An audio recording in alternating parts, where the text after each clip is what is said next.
It's live. Welcome to the live Q&A number 3, everyone. This is Matt Armstrong, PenHabit. We also have Aziza and Stephen, GourmetPens, and B.R.E. Brown, and introducing special guest, Eric, is it Orozco? Yeah, you did well. Okay. Oh, sorry. I've got to mute myself in the other window because it's about 10 seconds behind. Okay, so anyway, welcome to live Q&A number 3. Hopefully, we've got a bunch of people joining us in the chat. We see some folks from Barcelona and Costa Rica. So if you've got questions, we're monitoring the chat as well, so you can ask questions there while we're going along. Otherwise, I think we're just going to go ahead and dive in and ask, read the questions, and then we'll take turns answering them. So, Aziza, do you want to kick us off this morning? I have the first question, please. Oh, Can I just jump in with the first question? Yeah. The question is for Aziza. Aziza, would you please stop? Would you please just stop? What? Would I you didn't do stop? anything. Yes, you do it all the time. I'm supposed to stop. What is this ink you keep showing us? Every day there's a new ink, and every day I have to buy it. Sorry. Yeah, good point. Knock that off. By Faber-Castell. Mm-hmm. Will you send me a letter with that ink, please? As soon as we're off the air, just write me a letter. It doesn't even have to be. It can be gibberish. Just make some scratches on the paper and send it to me so I can see. I can do that. No, we can arrange that. I can do that. The answer to my question is no. You're not going to stop. No. Oh, Sorry. we have a very upset dog. Just a moment. It's not mine. It's not his for once. No. Why'd you read the first question? Awesome. I've got I'm dog sitting for a neighbor dog, and she's only been here about an hour, so she's not normal. So let me go calm her, and you guys go ahead and answer questions. Sounds Sure, good. sounds good. Okay. Read the first There's actually 3 questions that are pretty much the same question. Oh, yeah. So I'll kind of integrate them, and we can all chime in. It's about flex. So what would be a good starter flex pen for less than $50? And what would be my top 3, or our top 3, fountain pen flex loves? So, and then the third question was looking for a cheap flex pen because the PenHabit doesn't quite cut it. So I think that's a pretty well-rounded flex question. Mm-hmm. So from my point of view, in my experience, a good starter flex pen for less than $50 would be something like the Fountain Pen Revolution Jaipur. If you know someone who has a Noodler's PenHabit or the Nib Creeper or a Conrad that works, it's great to start with, like to try it out. But the problem is they're kind of finicky, so if you get a finicky one, you're not going to really enjoy it. But those 2, if you get a good one, are good. The Fountain Pen Revolution ones, I've used quite a few now, and in my experience, their performance has been more consistent, more reliable, and much less in the way of tweaking to get it to work and all that. So that would be my under $50 cheaper flex pen recommendation. Yeah, what do you think? Yeah, I agree. Yeah, exactly. I don't have to repeat what you said. The Fountain Pen Revolution flex nibs seem to be quite reliable and are usually quite nice. So how would you compare them to a Waterman 52, Aziza? Well, they certainly do not compare, but it's the steel nibs on the Jaipur and even on the Noodlers. They are harder to flex because they're just more firm, so it takes more effort. You can break them in with just a lot of use, but if you have wrist issues like repetitive strain injury or tendonitis or anything, it's probably going to be difficult for you to use those because it requires a lot of pressure, and that's where something like a vintage flex pen with a wet noodle nib is nice because they're so soft that they're very easy to flex. But of course that means you have to learn how to use that nib because they are very soft. So it's not just you'll buy a Waterman and all of a sudden it's like a magical experience that you can suddenly you've mastered the nib. It does take some learning. Yeah. I think. And allow me to pipe in and say, I don't care what anyone tells you, the Pilot Falcon is not a flex nib. It's not a flex nib. Don't But there's buy a it for video flex. on It's not a YouTube. flex. Yeah, the video. The video. We video, all yeah. know The that video. video. Yeah, exactly. So. But Yeah, that, no, it's a, that nib was modified. Mm-hmm. but Eric, what about yours then? Favorite flex nib? Under $50. I don't believe. Well, if I had only $50 to spend, I would search. I would really try to find on eBay probably a Waterman 52 vest, Mhm. something with a flexi, a vintage flex, because that's really the only flex that is actual flex. I've not tried the fountain pen Revolution pens, but this is not a vintage flex gold nib that they put on there. No, it's just steel. The only issue for Spend me a little is more and get yeah, a Waterman 52, even if it was a vest, and you could probably find those for 50, a roundish. Absolutely, think so. I got Yeah. a black hard rubber one for I think $22. Yeah, It was Yeah, it takes a little looking, but my only hesitation would be that someone who's very new to the fountain pen world might not know what to look for on eBay in a vintage pen. So that is why a pen show is perfect. Yeah. yes. Well, a pen show that has vintage pens. Yes. And Matt, what about yours? Your favorite Um, flex pen under 50? So I have had a lot of issues with the Noodler's pens, a lot of issues to the point that I just don't even deal with them anymore. Yeah. I will say that sorry, I'm going to do this. I have only used one of the Fountain Pen Revolution's flex pens, and the nib itself wasn't a problem, but the feed was for me. I And see. so it would just crap out on me after a little while. Okay. I'm with Eric in terms of if you're serious about flex, you want to play around with a flex pen, get an FPR or get a Noodler's and tinker around with it, or find a little dip pen that will take one of those steel dip pen nibs just to learn and whether or not you like it, and then go ahead and look for a vintage pen. And if you're looking for cheap vintage pens, go for a black pen. Black pens always cost a whole lot less than the old Waterman Red Ripple or any of that other stuff. Just go for a black hard rubber pen, and chances Nobody are wants a tire. Yes, somebody does actually, and we know who. Some people want a tire. Yeah, exactly. Yeah, that's good. So that would be my thing. And and as for my favorite flex pen, it's not under 50, but I love my Waterman Ideal number 7 with the red nib. But that's okay because those are the fantastic flex pens. They just, I mean, the steel flex nibs just do not compare. And even the modern flex pens don't compare. Well, and I found, I mean, even if you go with some of the semi-flex, like I found a really beautiful old Mandarin yellow Waterman or Parker Lady Duofold that had a semi-flex nib in it. I found it for $25. I found a really lovely Merlin 33 that had a semi-flex gold nib in it on eBay for $35. So deals can be found, especially if you look for the smaller pens, like Eric said, the 52V or 52.5V. Those generally tend to be pretty affordable if you want to go gold flex, which is, if you're serious about flex, is what I would recommend. Yeah.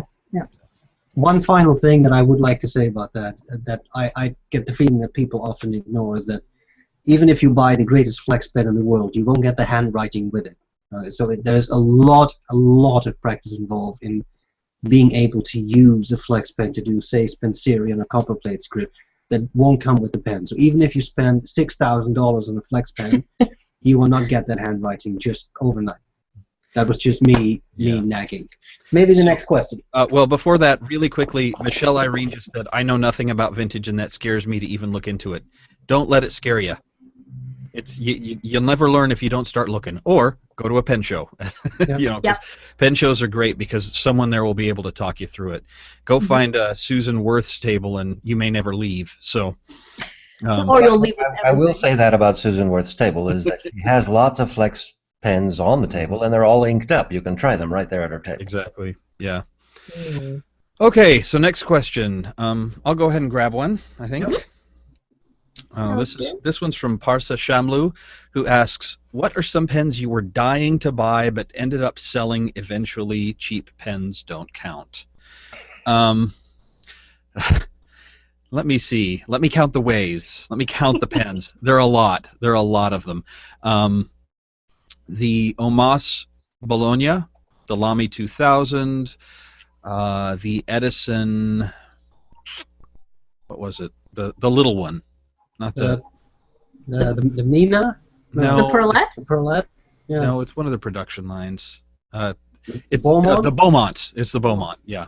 I mean, I've probably sold 80% of the pens that I've bought, not because they were bad pens, but just because either they didn't quite fit me or there was something I wanted more.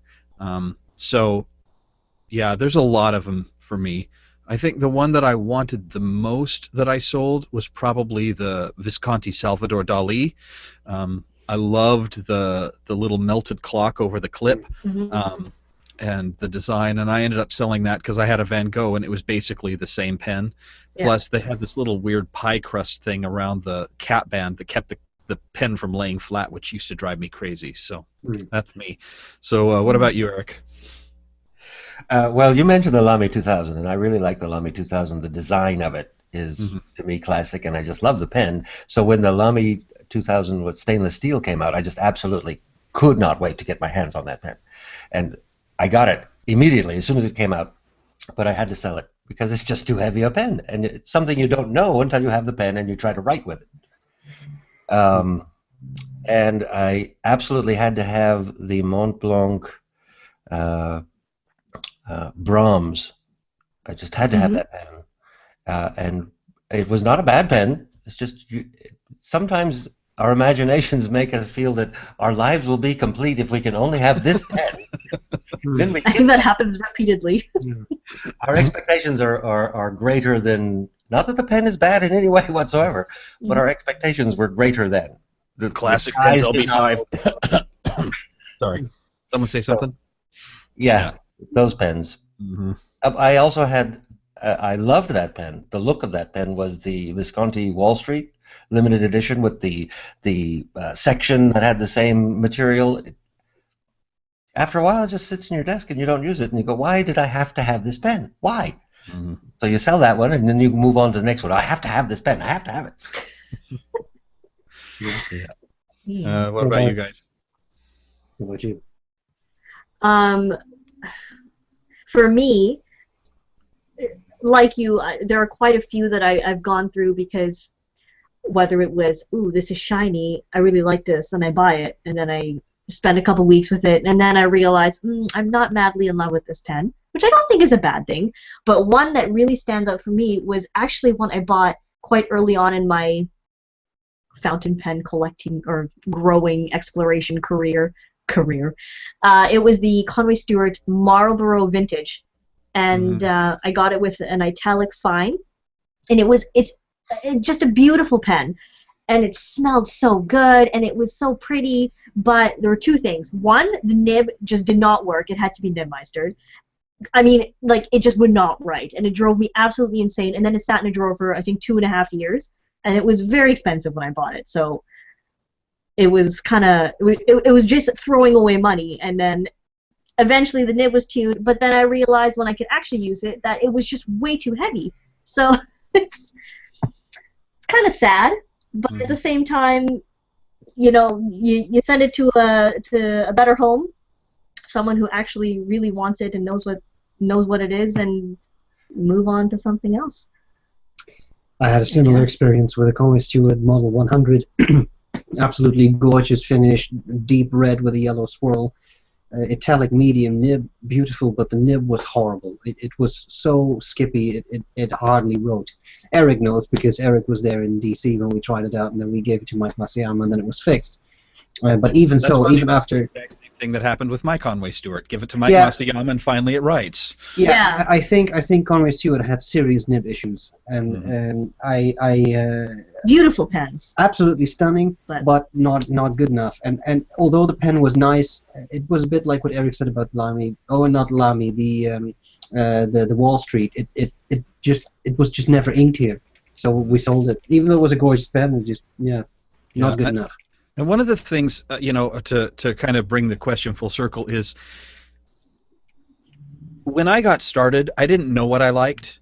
Yes. And so a lot of the stuff I thought I needed to have, I thought I needed to have it because I wanted to see what it was all about. And then once I got it, I was like, I don't really like this as much as I thought I was going to, because, you know, once the pen store in my area closed, and I'd never been to a pen show until August, this last August, so I had no idea what I was doing, so I wanted to try everything. So now that I have a better sense, there are a lot of pens I thought I needed to have that now I look at and I go, I don't need that.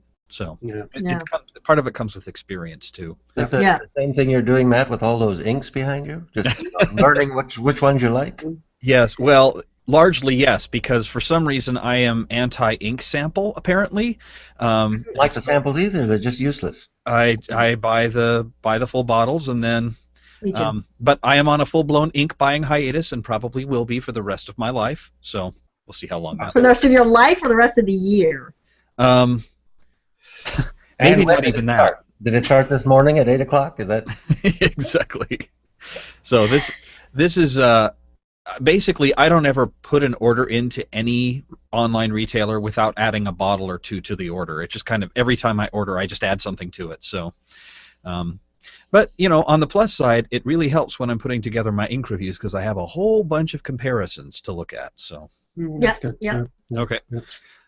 Stephen. Yeah, why don't I pick something? Your list. I'm scrolling to me. Well, there was one that was there. Why do I have to scroll? Well, because you do these things so efficiently. Yeah. While you're looking that up, Parsa, who is in the chat, asked, "What are some inks you were dying to get but never use anymore?" For me, every single one of the J.R.E 1670s. Yeah, me too. Same here. I bought all of the Caran d'Ache Colors of the Earth line right after they got discontinued. I love them, but I almost never use them because I'm afraid that once they're gone, you know, I'm not afraid. Once they're gone, I'm never going to get them back, so I never use them, which is stupid. And every time there's a limited edition ink, I'm like, I have to get this ink because it's limited edition, and then, you know, like that, what is that? I'm trying to remember. Oh, it's the Winter Glow, Mont Blanc Winter Glow. I don't really use red inks, but I had to have one. So, anyway. See, I have my eye on that one, but I have not pulled the trigger on a bottle because I was like, you know, is the cost of the bottle really going to give me that much enjoyment? And so I have not done it. But I agree with you on the J.R.E inks, because for me they're fun, and I put them in my Pilot Parallels, but I don't put them in like my regular fountain pens, because they're just too high maintenance for my regular pens. So. What do you mean by that, Aziza? I mean, I understand you, but I don't know that everybody's doing. Because of the particles, you know, they stick to the feed, and of course it can be cleaned. We do have a little ultrasonic cleaner which does take the particles off, but it requires really taking apart the pen, and sometimes I don't have time to do that, or someone else doesn't have time to do that. I usually do. Yeah, I only put them in Pilot Parallels because I don't want to put them in regular pens, and I have not yet tried the Diamine Shimmering. Are they gonna?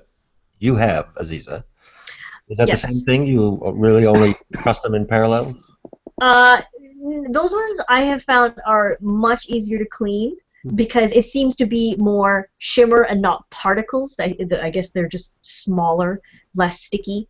But even so, I put all 10 in 10 higher end pens, and they all cleaned out pretty easily, no staining and stuff. But even so, anything that can contaminate the next ink that goes in, I'm now a little careful about, because if I use it in a review or something, I don't want to mess up the review by having like previous ink in there. Thank you. Yeah. I have selected a question which I thought was very interesting. Ryan M asks, in your opinion, which factor is most important to consider in a fountain pen? Aesthetics, functionality, or novelty? Function. No, if Really? it doesn't work, why do you even have it? Says the only sane one here. No, I certainly do like aesthetics. If a pen is pretty or if a pen is shiny, I like the pen. But if it doesn't write, I never use it. So what's the point of having it? Yes. Not only does it have to write, it has to write well. And we mentioned already Mike Masuyama. If you really love a pen and it just won't write and you can't get it to write, send it to Mike, because he's like the last step before you say, okay, this pen is just, I got to send it, I got to get rid of it. He makes the pens really, well, what is it? He make it right, I think is what his saying is. All of my pens that I love go to Mike, and that's part of the reason I love them. It has to be function. Function is the most important. Yeah, and I'll add, function. The more serious you get into the hobby, I have found, since I've only been doing this for a couple of years now, about 3 years now, is that function is more than just does it right out of the box, because almost every pen I touch is adjusted in some way. I very, very rarely write it with the pen exactly as it came out of the box, because I tweak it for the way I tend to roll my pen a little bit, or I increase the ink flow or something like that. So for me, function is the most important thing, but it's less about exactly how the nib writes right now and the rest of the pen. So it's, or than the rest of the pen. So does it fit nicely in my hand? Is the weight good? Because those are things you can't really change. With if it's just I like the nib to be a little smoother, or I like it to be a little bit wetter, a lot of those things can be adjusted. And let me add my my testimony about Mike Masuyama's work. He's one of the best nib meisters out there, and the nicest guy to boot. So in fact, he's got two of my pens right now, a Denitrio and a Classic Pens LM5 or LM1. So with the return address to me, of course. Yeah, go with that. Yeah. By way of Japan. Yeah. I agree. I think there is definitely some. The reason I took this pen out here was that this is the Speakeasy, and the Speakeasy clearly is a novelty pen with the little alcohol compartment in the back. However, the reason I selected it was not that it was a novelty pen, but because I like the aesthetics. But maybe I think I actually follow Eric. I just like the functionality. It's a big pen, and I like big pens, so that really worked. So I too think that the function is very important. And I cannot lie. Anyways, come on, everybody was thinking it. He's from my neck of the woods. Sir Mix-a-Lot's from Seattle. Oh, awesome! See, they have it. I should mention, though, we were talking about functionality being the most important. For me, functionality is when I pick up the pen, I got a piece of paper in front of me, I pick up a pen, I take the cap off, I start writing, I want it to write. For some people, the functionality of a pen might be tinkering with the pen. I'm not a big tinkerer. I don't care to tinker. Once I get the pen writing and perfect, I want it to stay like that for all eternity. I don't want to tinker with my pens. I want them, I will clean them and fill them, but that's the extent of my tinkering interest. But some people probably like to tinker. Yeah. I tend to smooth my pens a lot. I don't like the Platinum Pilot pens. A lot of the Japanese pens tend to come with a little bit more feedback. They don't polish the nibs quite as much. So I polish a lot of my pens, but obviously adjust the alignment and that sort of thing. But once I've done that, I don't want to have to do it every time I sit down and use the pen. So I'm on that. Nor do I, that's one of the I love lever-filled pens, and I love, I love cool filling systems. But if it's a pain in the rear end to clean and I know I'm going to need to replace the sack every year, I'm finding fewer and fewer places for pens like that in my collection, because it's just it's too much hassle. I just have to ask, Matt, what pen would you possibly have to replace? What ink are you using in these ink sacks that makes you have to replace the sacks once a year? Well, like I said, I'm new to this, so I don't know how often it has to happen. Like I bought a Parker Vacuumatic or a while back, Vacuumatic Major, beautiful new old stock pen with a flex nib in it, which is, from what I understand, is pretty unusual for those old vacs. And blue, completely translucent, just beautiful brand new pen. It looked like. New old stock? Yes. And you inked it from we'll Sweden. Talk after the show. Well, I'm a pen user, not a pen collector. So I'm sure I made some people just scream right there. But I have to send it off to get resacked, because it's just, I can't resack it. Yes, a Vacuumatic, you would send that off to get resacked. But if you have it done and it's done correctly, it'll last the rest of your lifetime. Yeah. Well, that's good to know. The other thing is, cleaning that is just an absolute beast. Cleaning with that style of filling system is a beast, and so I'm finding less and less place for those kinds of pens in my collection. Yeah. Really quickly, Yeah. I want to go back to a couple of real quick questions that we got in the chat. So Thor Wright asks, I'm looking for other types of paper than Rhodia and Clairefontaine. Wondering if you guys have tried Kokuyo, or whatever, Kakuyo, Maramon, Namasani, or Apica. So I have tried Apica. It's super smooth paper. It tends to work really well with about 90% of the inks that I've tried. Don't have any issues with bleed through. Their master notebooks especially are really, really nice notebooks. They lay flat when you write with them. So I like Apica paper a lot. I have not tried any of the other kind. But if you haven't tried Tomoe River, do yourself a favor and get a pad of Tomoe River paper. It's worth the cost. He's a Tomo hater. Yeah. No. Hater? Did you say It's hater? so weird.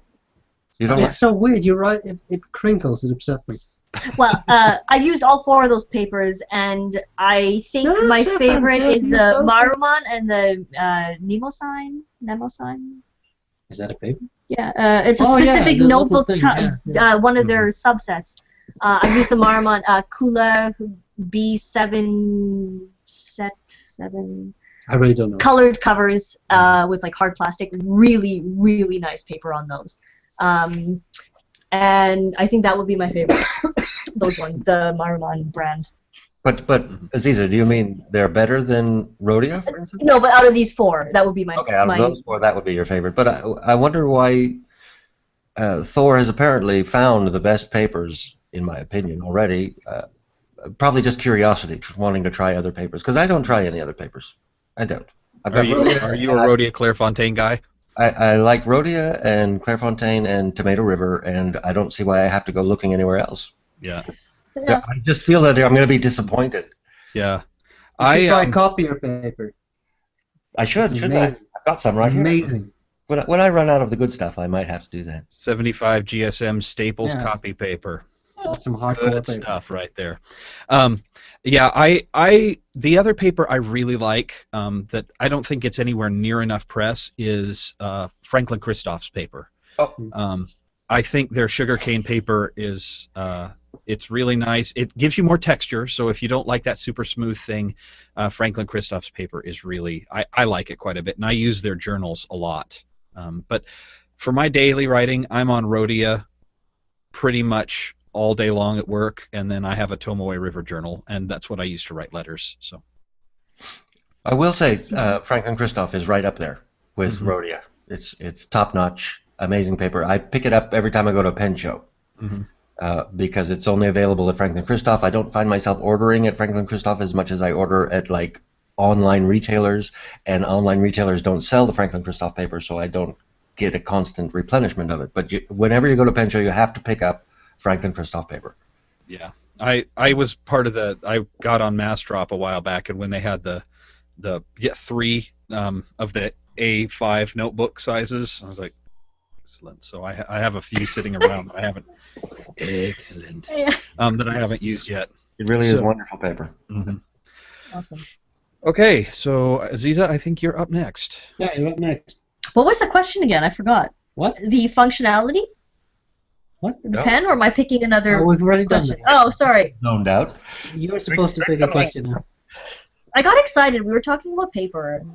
Tomato should River be. came up. Okay, let me see. Well, I received a blog comment from Miss Fountain Pen, so that could be any lady out there. Or a man. Or man. Are there any pens that have grown on you? So pens that we didn't like very much initially. Like a but fungus. like a fungus. But have since become, a mega fungus. Ooh. Grown on me. And why? Why would they have gained your affection over time? That's tough. Yeah, well, of course, there is that one pen. No, that is tough. Anyone?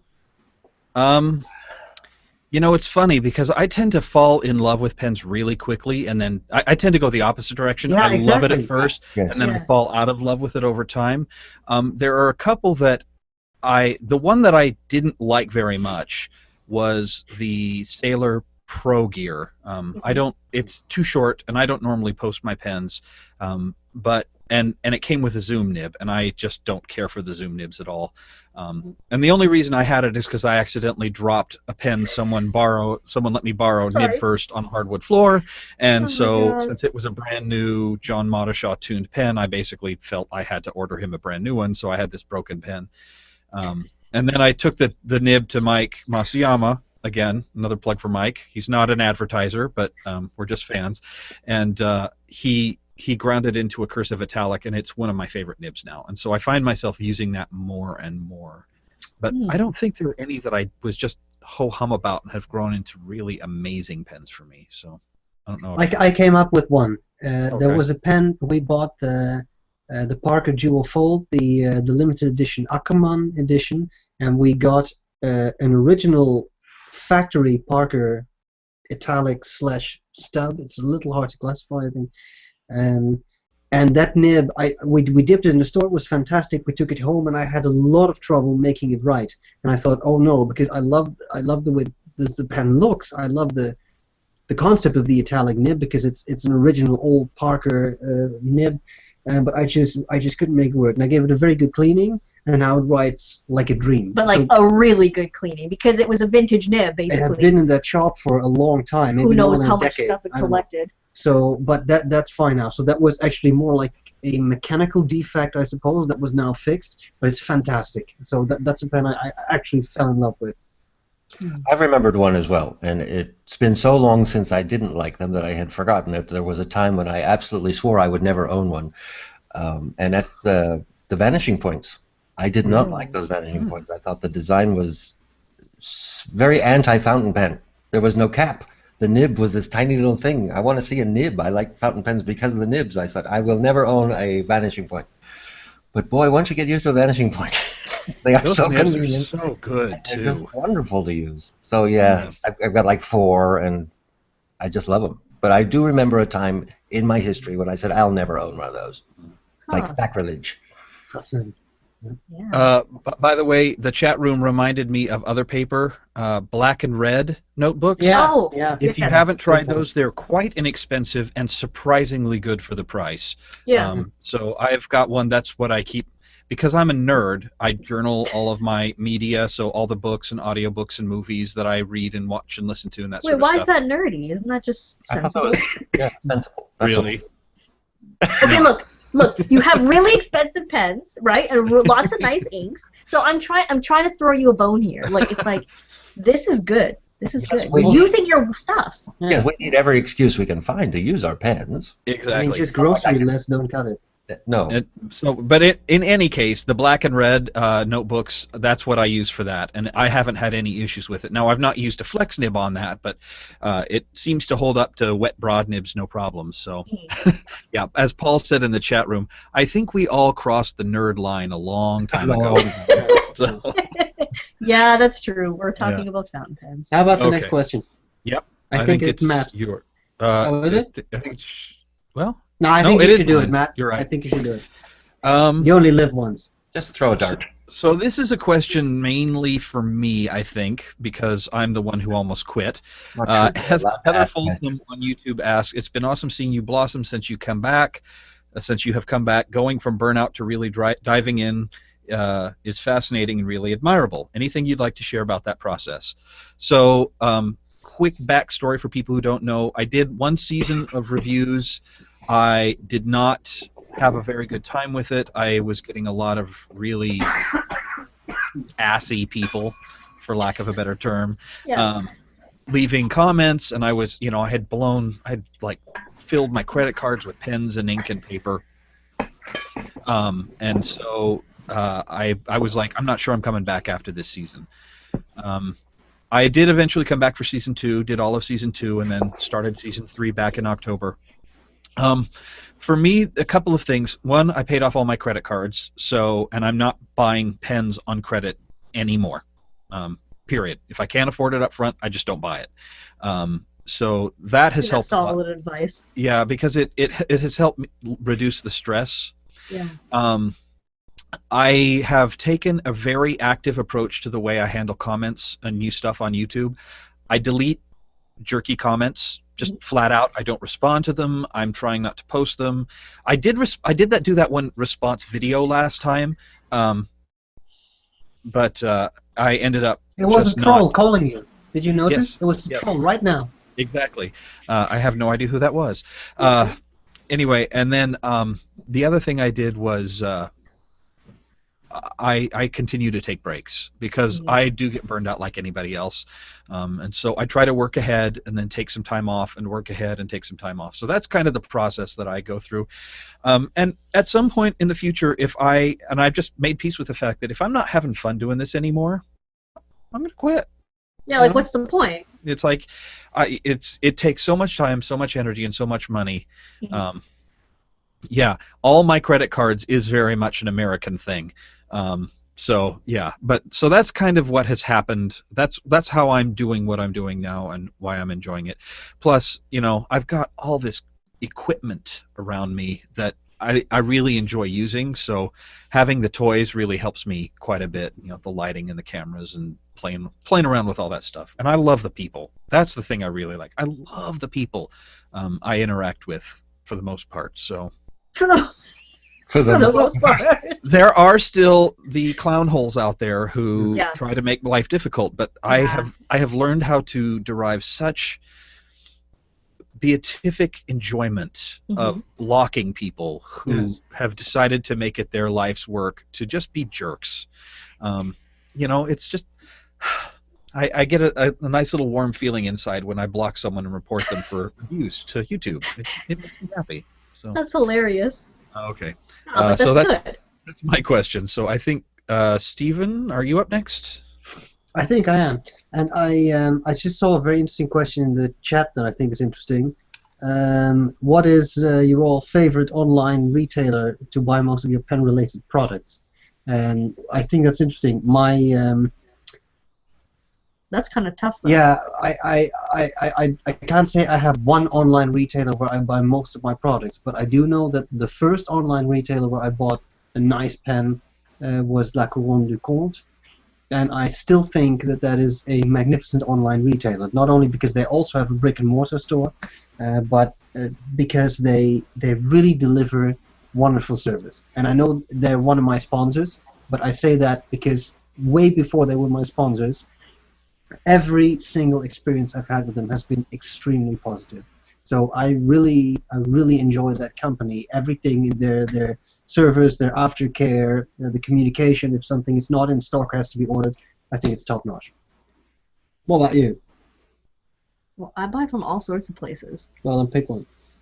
3, 2, 1. I don't know. That's difficult because there's a lot of American and Canadian sites, well, international sites basically, that I have come to love from living in Canada and the US and now here, but because of import and shipping, I'm like, okay, I ship this to my home, my parents or to a friend or something, and I'm like, I'll pick it up later. So I actually have stuff kind of all over the place to pick up, so I don't really know how I could sensibly answer this. If that made any sense. What about Eric? I only order online at Anderson Pens, with the caveat that if they don't carry a certain thing that I really, really want, I go to Jet Pens and have a look. That's allowed. No, Plus, good service. Brian and Lisa are, again, about the nicest people you could ever meet. So yeah, they definitely. Good I would say that, except I have a personal relationship with them, so it would be meaningless for me to say that. Well, I have a personal relationship with him, and he's insane, so it's okay. Doesn't matter. Brian and Lisa do have that brick and mortar store. It's just past its 2-year anniversary, and that store is just amazing. I mean, I wish I could tell everyone to go to that store, but it's you have to be. It's in Appleton, Wisconsin. Appleton, Wisconsin. Yeah. Took me 2 years to get there. And so for me, let's see. Of course, the first place I always go, and this is just a shameless plug, is for the people who sponsor my blog, because I feel as though I owe it to them. I also really enjoy the Chatterley Luxury site. Oh. His site's dangerous for me. But now that I've started going to pen shows, my online purchasing has been curtailed significantly. So most of the stuff that I buy now, I'm looking at. I'll just save up and buy at the pen shows, because I'm going to LA in February, and I go to DC in August. So I like to play around with pen shows, but I've ordered from Anderson Pens and Goulet and Fountain Pen Hospital and Farney's and Le Coron de Comte and Pen Chalet and Pen World. I mean, Fonto Plumo. So yeah, I've ordered from pretty much everybody at this point. So anyway, okay. All right. Next question. I think Whose turn is this is when Is this yours. Zita? Yeah. Well, there's a question in the chat, which I actually think that you got earlier, but we had not gotten to, from Patrick. Oh, yeah. I would like to purchase a portable Nakaya Rider Akatamanuri. I think that's the black and blue one, isn't it? I don't know. Have we seen this in real life, or would it be worth it to buy this pen, or rather a Pelican M1000? That's very tough. Wow. It's a very different pen. They're very different pens. That's the thing. So Yeah. now you guys, Stephen, I know you're not a huge fan of Nakayas, are you? Because they're too light. Yeah, they're too light, and the one now, that's not entirely fair, because I mean not what you said, but I mean my dislike of the brand. I'm sorry, I just completely lose it over this, as you can see. I used Ziza's Piccolo, Which is tiny. which is so small that I cannot use it, and I used a friend's Decapod, right? It's Decapod. That is very narrow and little. So I mean, clearly the pens the lacquer is beautiful. It's fantastic, but I can't use the pens comfortably. So that ends my involvement with Nakaya. But they're beautiful. Now, when it comes to an M1000, yeah. But comparing these, a portable writer is long and slim, and as the M1000 is large, it's a heavy pen because that's a brass piston. So already you're looking at a pretty significant weight difference. Size, I would say. Size. You said portable, right? Yeah. So that's. There's only one option. Get both? You gotta buy both. Yeah, it depends what your criteria This enablement are, really. brought to you by Eric. Yeah. Yeah, it really depends what your criteria are, depending on what nib you're interested in, Yeah. what finish you like. Christine in the chat said that the Akatamanuri is red on red, which I will tell you is a gorgeous finish. Yes. I saw it in the Neo Standard that I did a review of. It's a beautiful finish on the pen. And I have the Decapod in the Heki Temanuri, which is the brown-green, which I really like a lot too. Right. But I think the too long didn't read version of this is, if you like a light pen and you don't mind it being a little on the narrower side, the Nakaya is probably your best bet. Their nibs are very good, but they tend to be a little bit feedbacky, whereas the Pelican M1000, it's going to be very wide for its designation. It's usually very smooth, a little on the wet side. The nib is going to be kind of bouncy because the M1000 nibs have a lot of bounce to them, and they're a lot heavier and a lot girthier in the hand. So it's just kind of a preference thing. The middle ground here would be to get a Pelican M800 and use the extra money to send it off to Mike Masuyama. Yes. And you would have your Braille pen. Oh. That'd be a good idea. The 800 is my favorite Pelican size by far. It's just the perfect size pen for me. I agree. It is absolutely perfect. The 1000 is beautiful to look at, fun to use for a couple of minutes, but for writing, the M800. Yeah. It's like the 149 versus the 146 in model forms. The 146 just fits better. So, Eric, someone asked you what happened to your 12 pen policy. I still have, has that been changed to 12? That 12 pen policy has changed to 100 things policy in my life. I'm trying to get my everything, all the things that I own down to 100 things. And last I checked, that left room for about 10 pens. And so all my pens are for sale, except the 10 that I really want to keep. It's just a matter. You and I need to speak. Or not, maybe. Or not. Or not, maybe not. Yeah. Maybe don't let me. So, Mm. yes, I think even if you have 150 pens, you should have a dozen that you absolutely love and would not part with no matter what. Yeah. You need to prioritize these pens. The way I've started looking at it, I mentioned this in the last Q&A, is I've got my set of like 10 to 12 pens that, like, just I'm not going to sell. I'll live on the street with my pens before I sell them. Yeah, Everything else is just a savings account. yes, you have to have those pens, those 10 or 12 pens. And as Aziza knows, and probably Dr. Brown, when I get a new pen, I have to decide which one of my favorite pens is gone. So it's very difficult for me to get a new pen now. Yes, that is very difficult. Yeah. Not impossible, just very difficult. Okay. I don't know. So Who's is it- next? I think it's my turn, isn't it? I think so. Okay. Let me take a quick look at what I got here. Oh, Sina asks, is there anything else you currently collect or would want to collect besides fountain pens? Sorry, I should probably put the camera on me.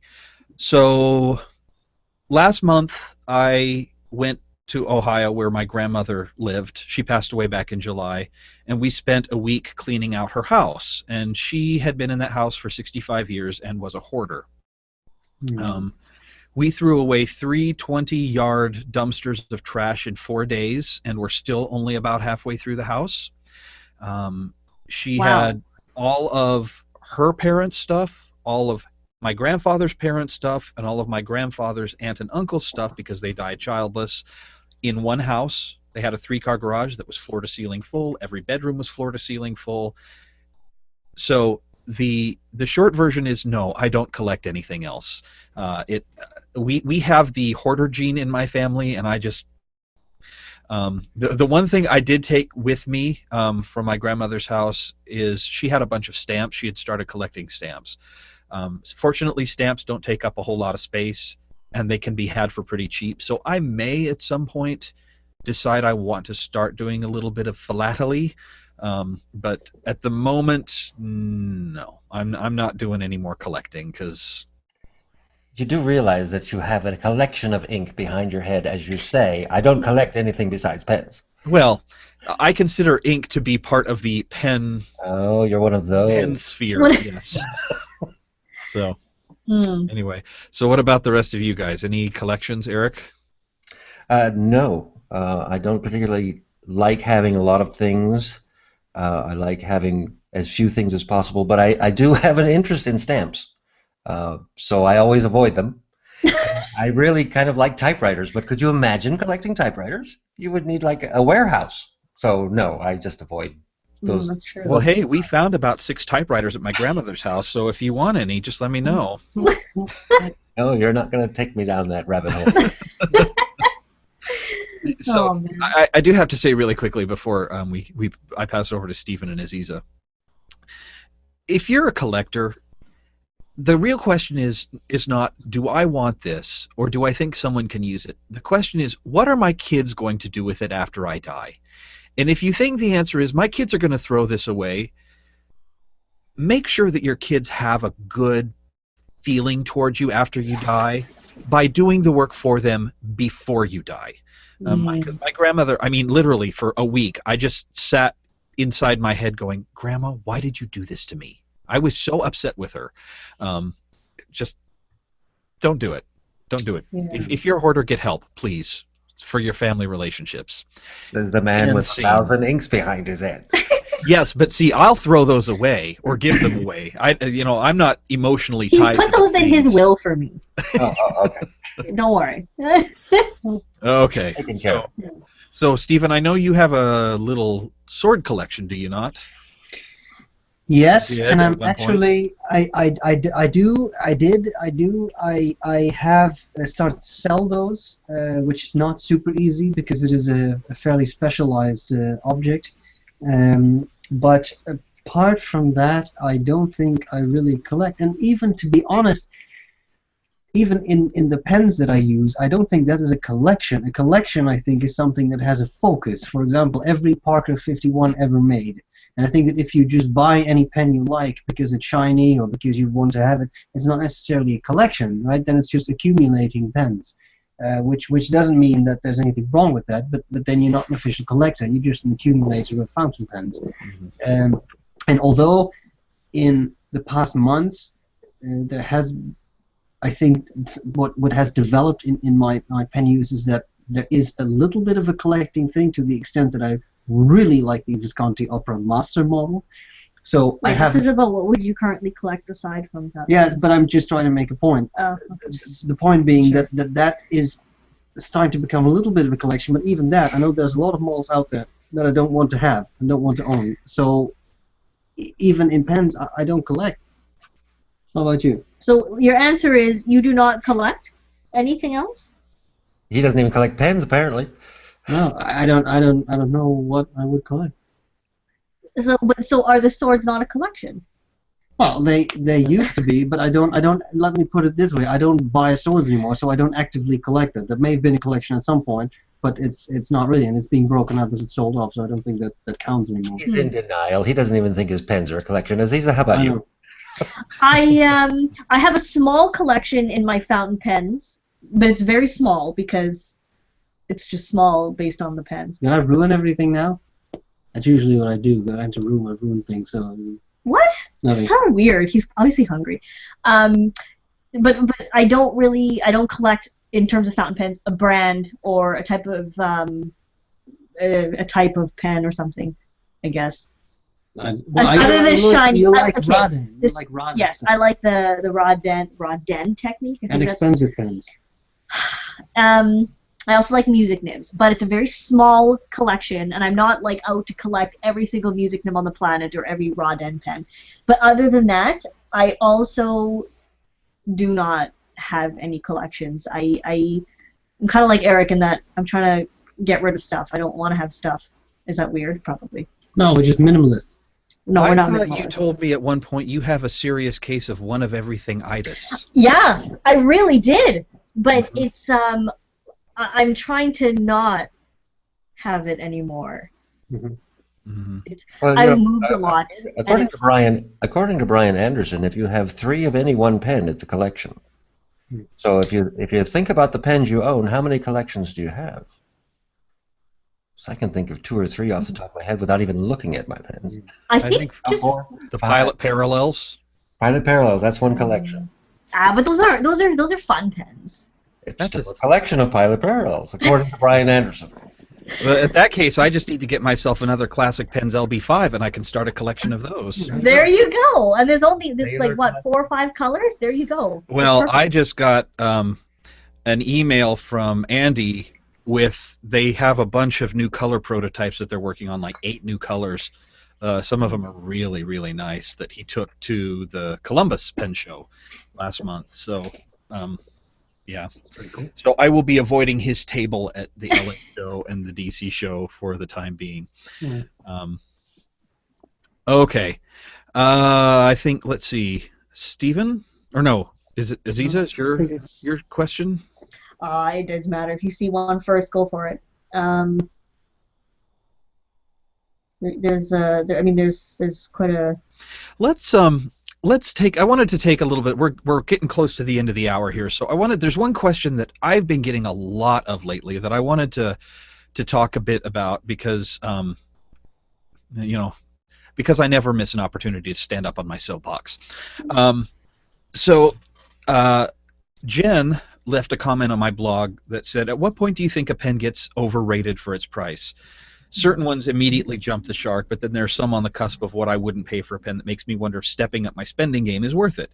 Say, for instance, I don't ever plan to spend more than $700 on a pen, but then there's that gorgeous $750 one that makes my heart skip a beat. At what point do you think a pen gets to be more hype than substance?" And there was a follow-up question that had a similar about that. So you'd be surprised. Well, maybe you wouldn't. I don't know.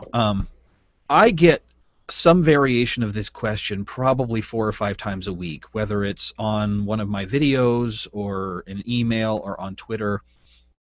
And not to, I don't want to be flippant about it, but something is only worth what someone is willing to pay for it. And so to put a value on a pen, what calculates value is such a wide array of things, and it's so subjective based on where you are in your life. You know, I'm a single man, I live alone, I have a good job, I don't have a whole lot of expenses, so what's expensive to me may not be the same as what's expensive to you. You know, are you going to get a significantly better writing experience at $700 than you would at $300? Probably not. I mean, honestly, I've had $10 writing experiences that are better than some of the $700 writing experiences that I've had. Yep. So it's not to be flippant about it, but it's what you're willing to pay. You know, and I have a couple of very expensive pens that I bought. I've mentioned them several times. And so this is another reason where, let me say, pen shows for the win, because I think you'll find out when you go to a pen show what you're willing to pay for. You'll be able to try different things and try them. The difference between $700 and $750, you're not going to hear anything. So anyway, other thoughts? Yeah, when you go to that pen show, don't take your credit cards, don't take your ATM. Because what you'll find out is that you want every single pen in the room. It's also a very slippery slope. You're like, oh, you know, I could just buy these 3. Oh, I might as well throw in that 4th, and then next thing you know, you're broke. My first pen show, I left with 12 new pens, and it's only because it was my first pen show. I was overwhelmed. It was wonderful. So really, set a budget and do not let yourself go over the budget. And don't buy the first thing you see. Walk the room. Yeah. The reason I did that at my first pen show is because I thought, well, if I leave it now, someone else is going to buy it. You know, it's not going to be here when I get back. If it usually is there when you go back, and if it isn't there, it's because it wasn't meant for you. Yeah, go to a pen show. Yeah. So yeah, the value, it's up to you, and it really depends on what you use your pens for. You know, I don't use my pens to get nicer handwriting. I use them because I like the way using them makes me feel. It's that I like to feel superior to everybody else. No. So it's, you know, if you're happy with a $10 fountain pen, there is nothing wrong with that. If all you want is a nice workhorse pen, wonderful. It doesn't detract from your love of your $10 pen that I like a $700 pen or a $1,200 pen. Likewise, if I don't like your $10 pen, it doesn't detract from your love of your $10 pen. It's about Very what well makes put. you happy. Yeah, And it's now a matter of utility, I think. The soapbox. Well, No, sorry, what'd you say? No, I said I think it's a matter of utility. I mean, not necessarily utility as in how useful is something, but the experience of utility. Like, how much do you value something? And I think, you know, pretty much, I'm just going to say something sour again. Not because I'm angry today or anything, but I mean, I honestly think pretty much any pen over a preppy is probably overpriced. A fountain pen is a luxury product. There is no pen that is going for $1,000 that's probably worth $1,000. It's probably not. A few exceptions with diamonds and all that stuff in there. It's probably not worth it. But it doesn't matter. What matters is exactly what Matt said. It's supposed to give you a certain amount of joy to use, a certain amount of pleasure. It can be a $5 pen. Yeah. Just now, someone sent me, yesterday it came in, I think, an Indian handmade pen, but the brand ASA, A-S-A. I hadn't used that before, ASA, and the model is called the Sniper. It's a pretty big, oversized pen. It's sort of cloudy, transparent. It looks nice. It's not a $5 pen. It's going for something, I saw on the web, something like 50 euros, 55 euros. So it's not ultra cheap, but it's definitely not super expensive. And the pen writes like a dream. It's magnificent. Really, really nice nib, good ink flow, writes fine. Well, that's perfect. If that is a Writes fun better pen to than use- that Conway Stewart. Both of them. Exactly. All of them. Yeah, which is 10 times as expensive, literally. So it's just a matter of what you value. I think that's a great answer. And what you said earlier, I think, just hits the nail on the head. It's worth what you're willing to pay for it, and that's it. Yeah. Yep. I think we received all of us received a similar question where someone was very specific. He asked, is there an advantage to buying a $700 pen over a $150 pen? And he said he's not interested in a unique filling mechanism, a unique material, or anything like that. He just wants a reliable, dependable pen. So I said simply, well, there are advantages, but it sounds like from what you're describing, they will not apply to you, because if you just want a workhorse pen and you don't care about pretty materials or some fancy schmancy system, then you can just get a basic workhorse pen in a much lower price. I got that same email, as I said, and Yeah. My response to him was, it sounds like you're not willing, like you wouldn't be okay with losing that $700 pen, having that $700 pen disappear. And if you're not, if you're emotionally not capable of stomaching a loss of that, don't buy the pen, because pens are, possessions are fleeting. Well, so, my expensive pens don't leave the house. See, I actually do take my expensive pens with me. I know I'm a bit of an anomaly in that respect, but I have a 3-pen wallet. I carry it with me everywhere I go. None of my pens are sacred to me, except the vintage, the really old, delicate vintage ones. But even the expensive ones, if I'm not, because I just don't use them enough at home. I use them all day long at work, so they're always on me. But that's just, that's my world. So. All right. Yeah. Well, Eric, Stephen, and Aziza, anything coming up that y'all want to plug since we're here at the end of the hour? There's this thing Eric? called Christmas that Well, some yeah. people celebrate. Apparently there's a war on it or something. I don't know. I haven't heard. Yeah. Well, apparently Reese's has now made Christmas trees that don't look like Christmas trees, and this is upsetting for people. It's very upsetting. Yeah. Well, we have a giveaway for Statler, Initium Metallum. Yeah. Nice pen. Yeah, nice pen. Wrote very well. It's on Serious Nibbage, so you can watch the video, find out how to enter. Yep. And We have to actually watch the video to see how to enter. yeah, because I figured we put a specific question that people have to answer, and then I realized that half the entries nobody was answering the question. I was like, they're just entering. Aha. So. Gotcha. But it would be nice, if people just, even to whether they like it or hate it. And it was sent over by Pen World, so I think we're all familiar with Pen World. But anyway, that's pretty much it. That's our plug. That's our plug. I'll plug the Philadelphia Pen Show, and the reason I'll plug it is because, Matt, you have to go. Well, it's funny because my dad is actually building a high-rise in downtown Philadelphia right now. Very convenient. Out there Perfect. every 2. Now, were I not in the middle of a job hunt looking for a new job, no one tell my current employers, I would probably come out with him and go to the pen show, because he came with me to the DC show. He's a pen fan as well. But well, the Philadelphia Pen Show is not till January 23rd and 24th, so you've got a little time. yeah, maybe I'll have a new job by then, and we'll be able to come. I'll work on you. All right, and then I will, on your behalf, guys, plug. If you aren't familiar with the Pen O'Clock podcast, Aw, thank you. that happens every Saturday except today because I co-opted it. At 8 a.m. Pacific time, which would be 1600 hours GMT, with Eric, Stephen, and Aziza, and it's just penoclock.com. penoclock.com. So, and then I will be having a couple of giveaways as well here in the next little while, including a very nice Laban Mento that we're going to be Oh, that's a giving away. nice brand. A very nice Is that pen. the pen that you put in a bottle of Pepsi and it explodes? Donated by a really, really generous viewer. She bought like 4 of them because she, likes the bigger pens, and she's like, wanted to give you one to give away. So that will be coming awesome. up as well. So PenHabit.com for that. Mhm. And I think that's going to do it. Anything else y'all want to add? No. Okay. I'm done. Well, there was one thing Lord Windermere wanted to add. He wanted me to tell you that he's 10 inches. Yes, he's spreading that rumor, isn't he? Yes, he It is. is definitely a Every rumor. time. Pretty sure he It's a tweeted rumor. it the other day. I know.